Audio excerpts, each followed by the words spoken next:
On today's show, the guys are talking with Karl Rectanus with Learn Platform. We've got the East Initiative update and more. That's up next on EduTechGuys. EduTechGuys Radio, radio.edutechguys.com. The opinions expressed under the site and its programs are those of participants and not intended to and do not necessarily reflect the opinions of any specific educational entity, sponsor, company, state, or government agency. Hello and welcome to this episode of EduTechGuys Radio. I'm David Henderson. Hey, and I'm Jeff Madlock. Awesome, and we are in the throes, the thick of it, the middle of school, getting back in the swing of things. Yeah, first week. First week of school. It's a horror movie title. Teachers already counting down the 100 days. You go to teachers like Pinterest pages and it's already got the countdown. Yes. This many days till Christmas. This many days till summer. I actually have a friend on Facebook that's exactly what she does. Every day she posts like it'll be like a street sign or a house number or whatever, but it's always the countdown of how many days till the end of the year. You know what's weird is, do you love your job? I mean, right. I mean, if you hate your job so much, you got to post every day and remind yourself, just 12 more days till Christmas. I mean, Right. Yeah, but I get it. It's I don't think most people understand what it's like to be a classroom teacher. Oh, and, no. The pressures and the daily of dealing with your kids. No. Yeah, that's right. That's right. All you listening out there who aren't teachers, your kids. It's your kids. And think about that. You're entertaining. It's a daily soap opera that lasts 8 hours that you have to entertain those kids. Absolutely. And teach them and, keep them entertained, keep them excited, keep them invigorated, keep them, keep them going. fed and keep them safe and keep them. Yeah. Empower them. Your word, empower them. That's right. We use 9-volt batteries. We find it works best. No. That's right. Wait, did you use that word correct, Jeff? I used power. It was power. That's right. But no, it's right. It's that first week is always, but the first week is fun because, to me as a kid, I remember now that was back in the 70s, when I was in grade school. Yeah. But, to get to crack that box of crayons open the first time, the smell of new crayons, the smell of crayons in the morning, it was just, but, you got to finally sharpen the pencils and, got to use your pencil box. Think about that. No one does that stuff anymore. Oh, but yeah. You remember by Christmas, your pencil box looked like it had, stormed the beaches of Normandy. Yes. And by the end of the year, it looked like it, well, what happened to this pencil box? Well, we launched it to the moon and it came back and Braintree was heckling. Yes. Yeah. It's really funny now that you brought that, the whole looking back kind of thing. I mean, I can distinctly remember, and I don't know how it is, these days it's different at different districts, but when I was a kid, we didn't actually change classes that I remembered until we got to like 8th grade, maybe, or maybe 7th grade, probably 7th grade for where I went to school. And I mean, I can remember even now, just thinking back, I remember that first day, and the only room I really knew was homeroom. Yeah. And even then, that was after a couple of days of trying to memorize. Okay, I go here, just get in the building, and I go straight here down this hall, and it's the third door on the left, and I'm going in, and Miss Smith or whatever her name was, and you go in and you sit, and then they're like, okay, well now homeroom is over. Now you're going to go to first period, and that's going to be room 227. Where's 227? Where am I going? What am I? Oh, what I got to do? And it's just, that anxiety still exists. It still does. The sure. same anxiety exists, except now it's like, okay, I can't be that person that has the Instagram or Snapchat picture of me, going in the wrong classroom. Right, yes. Hey, look at this! Look at this one. He came in. I got a Snapchat video of Jeff coming in the wrong room. Oh, look, he's crying. He's crying. Yeah. That would be me, but I would be the one crying. So. I am so glad we did not have the access to everything in life that is posted everywhere. Yeah. I really do. I feel for kids today, and heck, for that matter, the teachers and administrators and everybody else, but especially I feel for the kids today. I mean, because like you said, I mean, you do something stupid, it's posted everywhere. We did stupid stuff, and we looked around and went, nobody saw that, right? Okay, we're good. They were kids, so it might last the week. But right. Past the week, nobody would remember. Most likely it didn't last 24 hours. But, lunchtime was, okay, wear the right clothes, don't drop your tray, sit at the right table. Yes. Now it's like, do I have the right headphones on? Did I, Yes. Did I take, look, Jeff's taking a picture of his, his ravioli. Wrong picture, dude. Anyway, We could go on and on about the good old days. We can. But hey, we hope you're having a great time out there. Don't forget to visit us on the web at www.edutechguys.com. You can also catch us. Just go to Google. You heard me say it once. If you listen to the podcast, please listen to the podcast. If you're listening to the podcast, you heard me say it once. I've said it a million times. Just go out to Google, type in EduTechGuys, and you're going to find us. That's right. Well, we have to remind folks, and there are some folks that this is the first time you're listening, and we hope it's not the last. Please don't let it be the last. Hey, listen, we're going to stop, drop, and listen to a quick commercial, and we'll be right back after this. You're listening to EduTechGuys.com. Don't just listen to us. Bring us into your district today for cool, exciting, professional development. We'll teach you and your students how to take podcasting to the next level and use it to reach your classroom and to reach the world. Reach out to us on Twitter at EduTechGuys or head over to EduTechGuys.com. Scroll down on the page and fill out the form, and we'll be in touch. Bring EduTechGuys to your school. Hey, welcome back to the show. We're really glad to be here today, and we're really glad to have this guest on this episode. And I'm going to turn it over to him and let him tell us who he is and where he's from and all that kind of good stuff. Yeah. Hey, thanks, Jeff. Thanks, David. My name's Karl Rectanus. I am the co-founder and CEO of Learn. We created Learn Platform. I'm a former teacher and administrator, but Learn is my fourth successful education innovation organization focused on how we can help teachers and students personalize learning at scale. Wow, man, you're fourth. That is awesome, man. Yeah, that's really cool. You're a little busy. There's a few others in the trash can too that we just don't talk about. But. Well, don't they say every failure is one step forward to a success? So that's right. That's awesome. That's what learning is all about. Absolutely. So I'm very curious about I like to hear about the stories from folks as to how you went from classroom teacher and administrator to launching, at this point, multiple companies. That's a great question. My family are mostly educators. So I grew up amongst my mother's a middle school teacher. She just retired after 35 years. Aunts and uncles who were administrators. I was a teaching fellow in North Carolina and taught here and overseas. But I actually left the classroom because at some point it started very early that I figured out that what was going on in central office and the back office had a huge impact on what was happening in my classroom. Oh, yeah. And how that impacted classrooms. And so early on, I had opportunities to move in and ended up being a CFO for schools.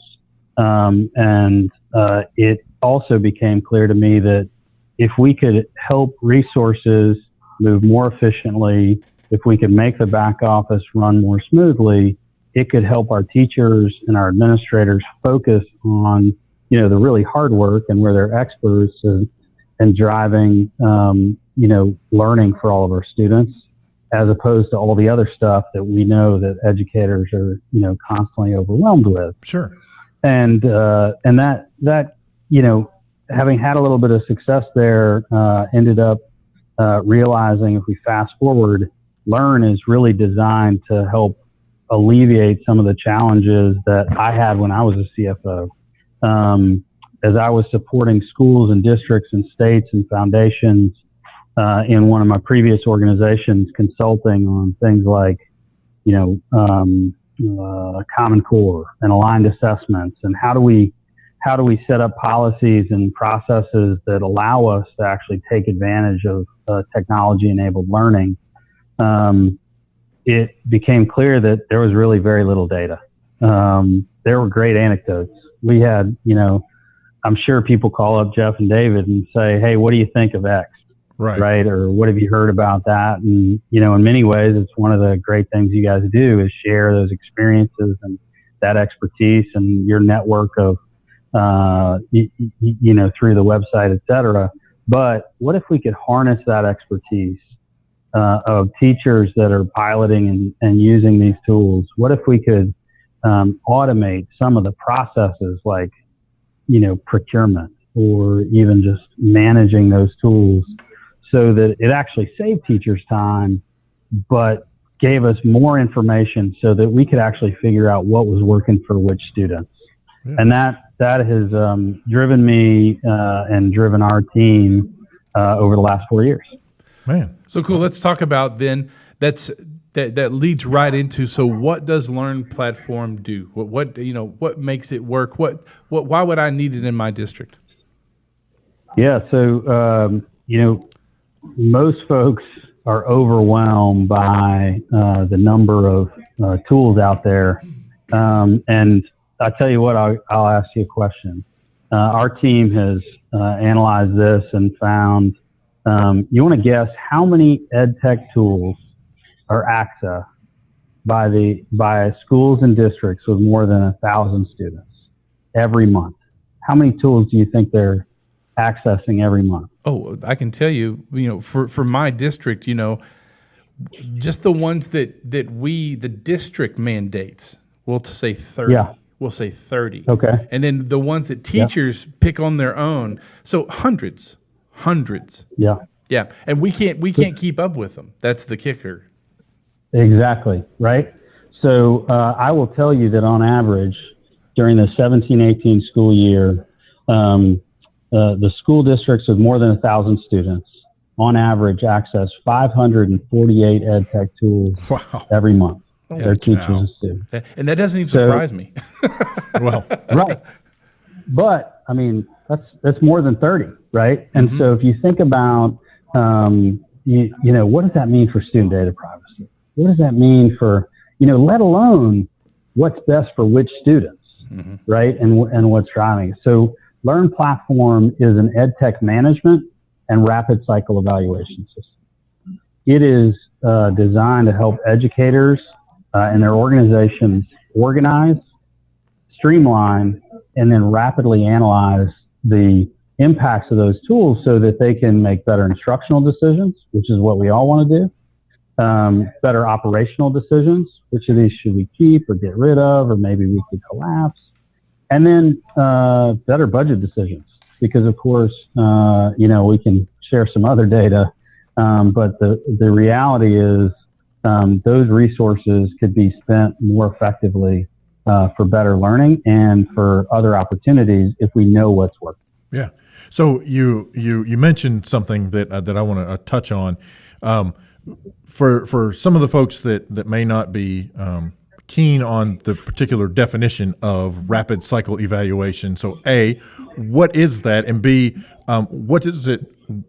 How does what Learn is doing help with that? Yeah. Well, when we started 4 or 5 years ago, we would show people what the system did and they wouldn't believe us because, and we would show it to them with their data, and they'd say, I don't believe that's possible. So rapid cycle evaluation is, if you think about third-party evaluation, so we've all heard, in education, we all know that we want, when we started, it was randomized control trials, right? This idea that that's the gold standard. It even gets called the gold standard. But the reality is randomized control trials take, 2 to 3 years. They are quite expensive. They are out of date by the time that they are printed. Right. Because the product that you are actually analyzing has gone through 4 different iterations. They're at V4.2 and you got data from 3 years ago, right? Rapid cycle evaluation is a method that is the equivalent of a third-party evaluation, where using data from products like usage data, as well as student achievement data, like assessment data, or whatever your achievement is, the ability to analyze that information the same way a third-party evaluation would. But instead of taking months or years to do, it takes seconds.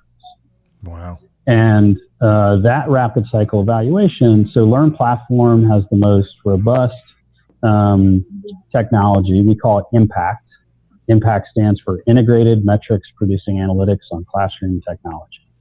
So IMPACT analysis actually takes that usage data from product companies like the math interventions or curricular tools or courseware or other tools, to understand how much students are using tools.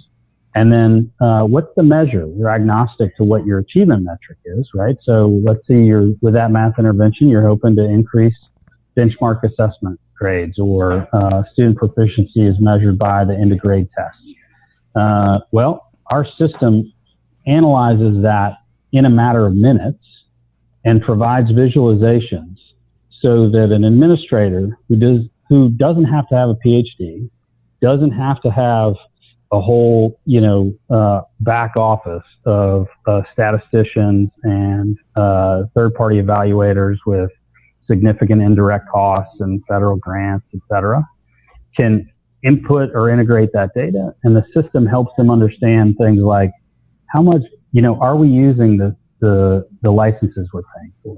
Mm-hmm. And when we use them, is it helping students learn? In which situations is it having the best effect?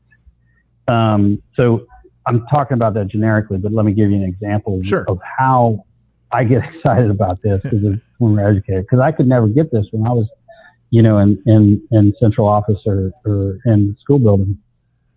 We had a great, we work with a couple thousand districts around the country, 100,000 educators. One of our districts, this is just one example, over the holiday break between first and second semester last year, they decided to analyze their math intervention. And he ran the analysis. What I love about this, educators never turn off, right? He was on holiday break, and he's running an analysis. And he comes back and he realizes that they're having an outsized positive effect for their English language learners in math. What they're doing is helping English language learners significantly better. And they're not having those results for all students. Some of the highest achieving students weren't getting those types of effects or insights. When they came back from first semester, talked with his team, talked with the instructional team, they changed the way they were doing their math intervention, their implementation. Yeah. They expanded it for English language learners. Mm-hmm. They looked at shifting some of their professional learning for their teachers who were working with different populations. And what I love about that is they were that's first to second semester. This isn't like a broad report on like kids who look like this. This was these kids. Yeah. And so rapid cycle evaluation is an ability to be able to have that data quickly enough to inform decisions, whether those are instructional or operational or budget. Yeah. Well, and I love that they were able to, like, it was over holiday break. Who wants to work over holiday break? But I love that they were able to take that information and frankly that they did take that information and actually do something with it. A lot of times we get data and we see the data and, well, that's all well and good. We'll take this under advisement until next year and then we'll see what happens. We'll implement this over the summer so that when you come back, they didn't even wait for that. They were like, oh, heck no, this is working for this. Let's roll with it. Right. That's exactly right. And that's a mentality that I think we love seeing, when decisions get made. And the difference for us is, I mentioned earlier, if you want to understand what you're using that works, you first have to understand what you're using. Yeah. And that's where Learn Platform sort of sets the standard. Is Learn Platform is first and foremost an EdTech management system. So they've already organized, and so they know how many tools they're using. They know how often it's being organized. Their teachers know what's approved and not approved, how to easily request, tools that they saw at ISTE last week that they want to try, or share their experience with products that they pilot. That's happening, and that information is captured. But because those things are streamlined, they can actually also implement, changes and shifts in the hard work, which is where the professional learning or the instructional practices and the other things. So by streamlining that management, it actually creates better data on which to do that rapid cycle evaluation.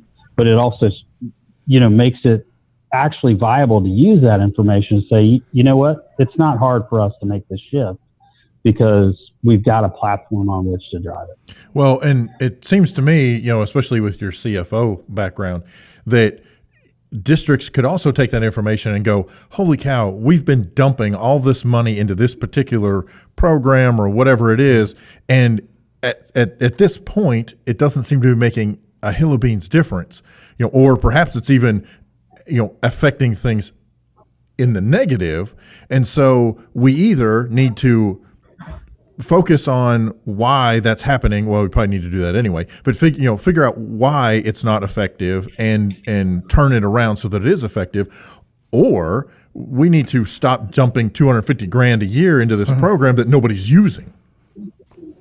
It's exactly right. Right. I mean, as a CFO, the hard part was like, it would take me, I would have to look at last year's data to think about next year's kids, right? To inform that decision. And, you and I both know that, budget discussions start in December. They start really ramping up in January and February. We barely finished the first semester. Right. Thinking about that. And if you come to somebody, God forbid you come June 15th, before the end of a June 30 budget, July 1, that deal has been done. Yeah. Wow. And while I don't, to be clear, we are agnostic. We don't know that we know it. We are plumbing to help people make these decisions. But if you have the information, it's up to you to be able to make that decision. And if you can have it early enough, the opportunity to say, look, let's do what's best for kids or our operations, or shift how we're driving implementation, or get some more PD in here to make sure that we're expanding. Or maybe we only need 3,000 licenses, not 15,000 to start, and let's make that right. There's all sorts of modalities in this market that can be improved if you just have the visibility to what's actually happening quickly enough to make informed those decisions. Well, and that's the big thing right there, is because just like you said, we start the talk in December, everything happens in the spring, but so much comes out in the summer. With the way the world works in the last year, think of where we've gone in 4 years in technology. That changes in weeks. And so rapid evaluation gives us the ability to go, wait. What was going down in May is not happening in July, and we're going to waste money here. That makes me wonder. So when a district comes on board, the onboarding process has got to be just streamlined. It's got to be quick. I mean, since this is a quick piece, then adopting it must not take any time at all. It's quite simple. In fact, you've heard of forming, storming, norming, and performing, right? The team model that we know, team efficiency, and we teach in our project-based learning when we do team-based stuff. You're going to go through this process. Right. It turns out that what we found, and we have our team is all research-based, and we have a resource center that we make this stuff available on our site. But we have something called a personalized learning at scale framework.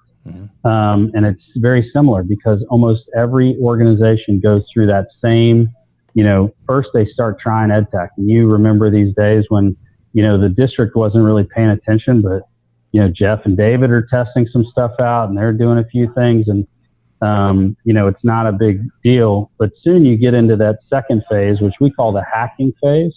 That storming phase that is really, everybody's trying to do different things. And they're trying to do what's best for students, but it's all over the place. Right. Districts will tell you it feels like the Wild West. This is the thing that we hear the most. Like, how would you describe? Oh, it's the Wild West. Like everybody's doing all sorts of stuff. And then they start to optimize and start to, and then finally personalize at scale. Well, to do that, when you're at that hacking phase, we know exactly the 3 steps you should take to organize first.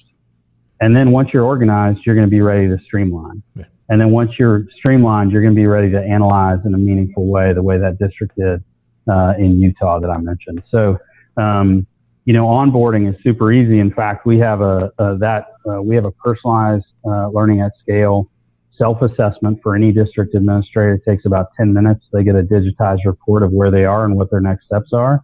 And then that's essentially our team helps them, if they're ready to implement, to start getting, usually about a lot of the market is at that hacking phase, right? Like we can be candid about 70% of the market is, trying to get control of that stuff.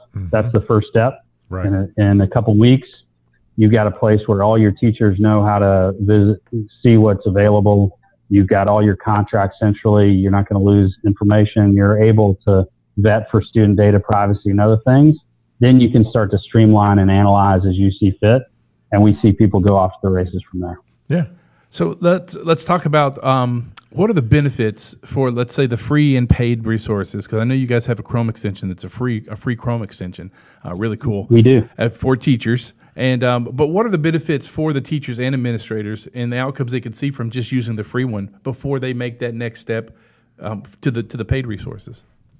Oh, sure. Yeah. So our product library is free for all teachers and individual administrators. So it's the largest product library in the country, over 5,000 EdTech tools. Our head of research is a guy named Dr. Daniel Stanhope. He and I led research that identified the 8 most important criteria for teachers when they try, buy, and use these tools. So what that means is it feels like a research-based TripAdvisor for EdTech. Okay. But instead of seeing, where 85% of all the resources are 4.2 stars and above, what you're going to see is basically a report card given by verified educators in those 8 areas: ease of use, content, alignment with learning objectives, features, etc.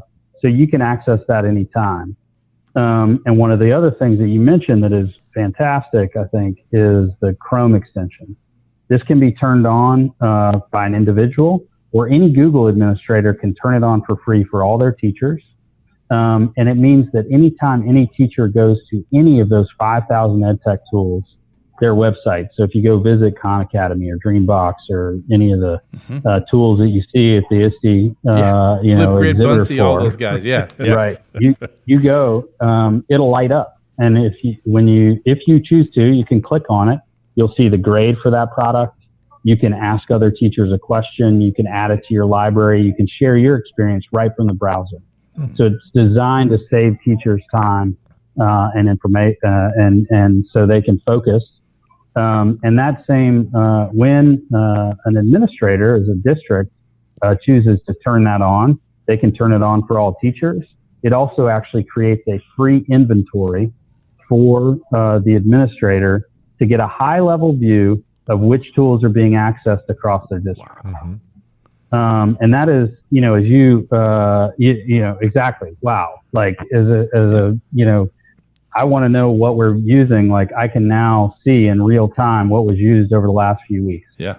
And that's often something that we hear from districts like, well, yeah, we did a survey and we asked a bunch of people and now this you can deploy in 5 minutes and gives you the details that you need and you want. And teachers, get a time-saving tool all at the same time. Yeah, that's really awesome, man. That's really so. Let's talk about this. How do people get access to the free and paid resources? What's the best way for them to get to it? Yeah, so the best way is to go to learnplatform.com. Okay. Is the easiest way. When you get to that system, you'll see when you get to the site, obviously you can take a look at some of the solutions, but we do have a resource center there. Okay. And at learnplatform.com/resources, you can see things like that personalized learning at scale, self-assessment. You can see EdTech trends, like I shared with you the number of products that are being used, but the infographics, the rubric that teachers can use. All of those things are free. And when you're in the system, if you choose to upgrade, we'd be glad to walk you through. But that self-assessment is where I would recommend most administrators start on the site. Cool. Yeah, that's awesome. So I do want to throw this out real quick, though. Okay.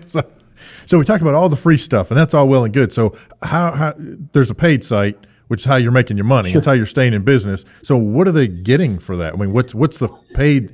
If I'm a district administrator and I'm looking at this, I'm like, well, I get all this for free. Why do I need to pay you guys? I'm really glad you asked, because one of the things that's really important to us is creating something that is empowering and equips schools and districts to save money and to get better outcomes for students. So one thing it is not, we do not drive revenue from advertising, we're not trying to sell more products or sell your data to anybody. Our subscriptions are at a district or a school level. They range from $100 to $399 per school per month, and they allow So our district professional allows a district to set up a white labeled system, get control of all of its ed tech tools, create a site for all of its teachers to see and share their experience inside the organization. And then there are modules by which you can do things like manage your student data privacy alignment with all these products, or run your RFPs and RFIs, the procurement, to increase your purchasing power, or, of course, run impact analyses to help inform those decisions. So that's all driven and designed to help schools and districts save money and increase outcomes and improve outcomes. So it's really important to us that we're transparent about our business model and what that looks like. Sure. And we know that when, full disclosure, when people start to get organized, now that you know what you're using, you're going to ask like, okay, well, where's it working best? Mm-hmm. And we're well positioned to help you do that, but you have to be ready to get there. And our team and our experts want to help that happen. Awesome. That's really awesome. Man, that's really also, cool. Our listeners can check you guys out on Twitter, Learn Trials, at Learn Trials. Facebook, are you guys on the old Facebook? We are on Facebook under Learn Platform. And I should mention, too, because we are talking about new things that changed this summer. Yeah. ISTE, and I heard the reports from the floor at ISTE from both of you. I appreciate that. Mm-hmm. ISTE actually just announced something called EdTech Advisor. Right. You probably would have seen it. It's a way for their members to share their experience totally free with all those products. That is powered by Learn Platform. Oh, that's our system. You know what? No, I remember that now. I remember that. Thank you for reminding me. Yes. Yeah, absolutely. So there's a bunch of different ways. We're just trying to be efficient plumbing to help educators, administrators, and their partners have the data they need to make those decisions. We're really excited about that collaboration, but that's another way to get connected. That's awesome. That's very cool. So we want to thank you for coming on the show. It's really great to meet you, and we need to get back together after, maybe middle of the year, see what's going on for you guys, because I'm sure you've got some other stuff coming out. It sounds like you guys are constantly moving forward and modifying. Well, this is something that all of our development is driven by educators. So as you know, during the summertime, we do get a lot of feedback. One thing I'll mention is that we have been we released something called EdTech Trends around breadth and depth of use and things like that. And we do have an upcoming set of EdTech Trends that we'll announce before Labor Day. So we'll get those over to you. You guys can feel free to share. Heck yeah. But certainly another one of the resources that people can find on the site too. That's awesome. Awesome, man. Well, Karl, thank you for coming on the show, and we'll be in touch with you soon. I had a blast. Thanks, guys. Have a great day. Appreciate it. Hi there. I'm Jerry Prince with East with this week's East Update. This weekly update is not just to share the great things East students are doing, but to also give you some insight into the power of projects when infused in education. This week's update gets a little deeper into the power of real projects with the help of Mason. Mason is a senior at Maumelle High School in his 4th year of East. He first talks about the opportunities and perspectives that projects can provide. I feel like East has really shaped some interest and kind of broken away those false images of career paths that we all think of just a basic doctor or somebody working as a teacher, but broaden my scope and my view of potential jobs that are out there where I can make my own job through what I'm learning in the East classroom and what I'm learning with other clients and other people, and just the connections I'm making at this age opens up that opportunity to create new jobs and to explore new opportunities. In East, students can pick a project or technology without committing their entire life to that single direction. Mason takes a look at how tinkering can truly expand one's horizon. And I feel East is just given an opportunity to expand my knowledge in such a profound way with the learning of new technologies that I don't even use predominantly in my life, but just a subtle inclusion of that problem-solving skill or that communication skill that I've learned through working with others through East. And working in uncharted waters is just part of the experience.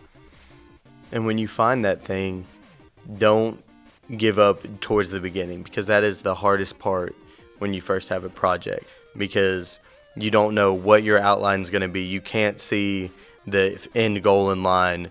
I mean, it's like a race. You got to go around turns, and you'll never actually see the finish line till it's right there. But those are the hardest times where you got to just keep going around and keep pushing with the project so you can see the result you want. Special thanks this week to Mason and the students from Maumelle High School for their continued great work for their school and community. And by the way, we are in the recruiting season for those interested in an East program. If you're interested, drop us a line and let's talk. You can find contact information more at eastinitiative.org or just search for East Initiative on social media. Our student composer today is Neil with Infinite Overdrive. And Neil, I gotta tell you, I've been looking for Mario ever since I first heard your work.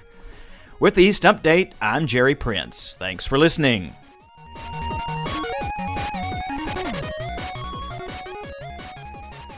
Hey, thank you so much to Jerry Prince and all of the folks over at East Initiative for providing the update. And a special thanks to Karl Rectanus for sharing the information, sharing the updates, giving us the background on Learn Platform. Yeah, really cool stuff. You know, it is time that we start to assess our assessment, you know, find out what software we're using and how we're using it. And then those guys said, wow, his folks are really knocking the ball out of the park right there. And they're the ones running the, you know, like he said, back in for the new ISTE piece. So that's really kind of awesome. Very cool. And, you know, one of the other neat kind of side conversations is after we had this interview, Jeff and I actually met with administrators for Jeff's school district, and we actually talked about some of those things that we learned from Karl. Yeah.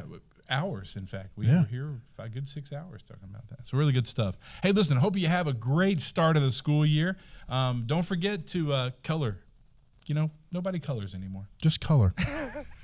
Break out the crayons. Your true colors. Well, please listen to the podcast. Shining through. Hey, listen, it's been a great show. I'm Jeff Madlock. I'm David Henderson. We'll catch you next time. You've been listening to EduTechGuys Radio, radio.edutechguys.com. The opinions expressed on the site and its programs are those of participants and not intended to and do not necessarily reflect the opinions of any specific educational entity, sponsor, company, state, or government agency.